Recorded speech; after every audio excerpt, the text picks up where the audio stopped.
உயிர்த்தெழுந்த இயேசு கிறிஸ்துவின் வல்லமை ஊழியங்கள் வழங்கும் வசனப் பெட்டகம். இயேசுவே கர்த்தர். இயேசுவையே தேவன் ஆண்டவரும் கிறிஸ்துவுமாக்கினார். இயேசுவே ராஜாதி ராஜா, கர்த்தாதி கர்த்தா. கிறிஸ்துவே மரித்தோர் மேலும் ஜீவனுள்ளோர் மேலும் ஆண்டவர். கிறிஸ்துவே போதகரும் ஆண்டவருமாயிருக்கிறார். வசனப் பெட்டகத்தின் இன்றைய தின கருப்பொருள் வெளிச்சம். செம்மையானவர்களுக்கு இருளிலே வெளிச்சம் உதிக்கும். அவன் இரக்கமும் மன உருக்கமும் நீதியும் உள்ளவன். வெளிச்சத்தை குறித்ததான வேத வசனங்களை பார்க்கலாம். சங்கீதம் 97:11 வாசிக்கிறோம், நீதிமானுக்காக வெளிச்சமும் செம்மையான இருதயத்தாருக்காக மகிழ்ச்சியும் விதைக்கப்பட்டிருக்கிறது. ஏசாயா 58:10 வாசிக்கிறோம், பசிவுள்ளவனிடத்தில் உன் ஆத்துமாவை சாய்த்து சிறுமைப்பட்ட ஆத்துமாவை திருப்தியாக்கினால் அப்பொழுது இருளில் உன் வெளிச்சம் உதித்து உன் அந்தகாரம் மத்தியானத்தை போலாகும்.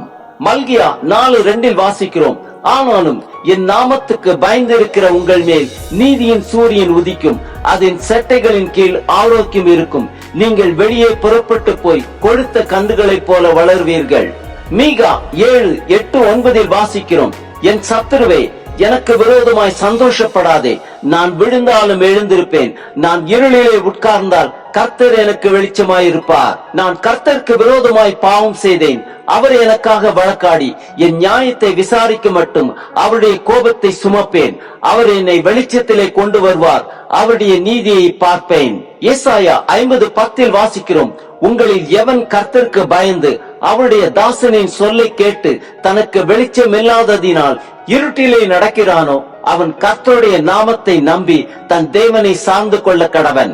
சங்கீதம் 37:6 வாசிக்கிறோம், உன் நீதியை வெளிச்சத்தை போலும் உன் நியாயத்தை பட்டப்பகலை போலும் விளங்க பண்ணுவார். மத்தேயு 4:15 வாசிக்கிறோம், இருளில் இருக்கும் ஜனங்கள் பெரிய வெளிச்சத்தை கண்டார்கள், மரண இருளின் திசையில் இருக்கிறவர்களுக்கு வெளிச்சம் உதித்தது.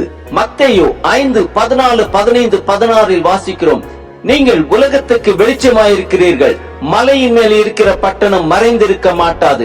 விளக்கை கொளுத்தி மரக்காலால் மூடி வைக்காமல் விளக்கு தண்டின் மேல் வைப்பார்கள், அப்பொழுது அது வீட்டில் உள்ள யாவருக்கும் வெளிச்சம் கொடுக்கும். இவ்விதமாய் மனுஷர் உங்கள் நற்கிரியைகளை கண்டு பரலோகத்தில் இருக்கிற உங்கள் பிதாவை மைமைப்படுத்தும்படி உங்கள் வெளிச்சம் அவர்கள் முன்பாக பிரகாசிக்க கடவது.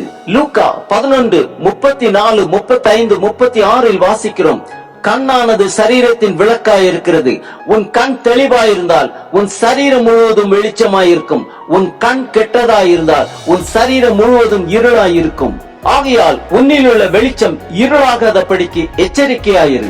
உன் சரீரம் ஒருவரத்திலும் இருள் அடைந்திராமல் முழுவதும் வெளிச்சமாயிருந்தால் ஒரு விளக்கு தன் பிரகாசத்தினாலே உனக்கு வெளிச்சம் கொடுக்கிறது போல் உன் சரீரம் முழுவதும் வெளிச்சமாயிருக்கும் என்றார். 2 கொரிந்தியர் 4:6 வாசிக்கிறோம், இருளில் இருந்து வெளிச்சத்தை பிரகாசிக்க சொன்ன தேவன் இயேசு கிறிஸ்துவின் முகத்தில் உள்ள தமது மகிமையின் அறிவாகிய ஒளியை தோன்ற பண்ணும் பொருட்டாக எங்கள் இருதயங்களிலே பிரகாசித்தார். எபேசியர் 5:8 வாசிக்கிறோம், முற்காலத்தில் நீங்கள் அந்தகாரமாயிருந்தீர்கள், இப்பொழுதோ கர்த்தருக்குள் வெளிச்சமாயிருக்கிறீர்கள்.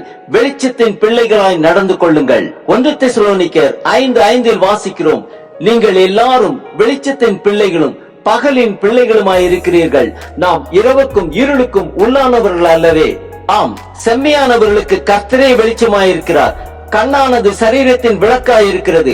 உன் கண் தெளிவாயிருந்தால் உன் சரீரம் முழுவதும் வெளிச்சமாயிருக்கும். வெளிச்சத்தின் பிள்ளைகளாய் நடந்து கொள்வோம்.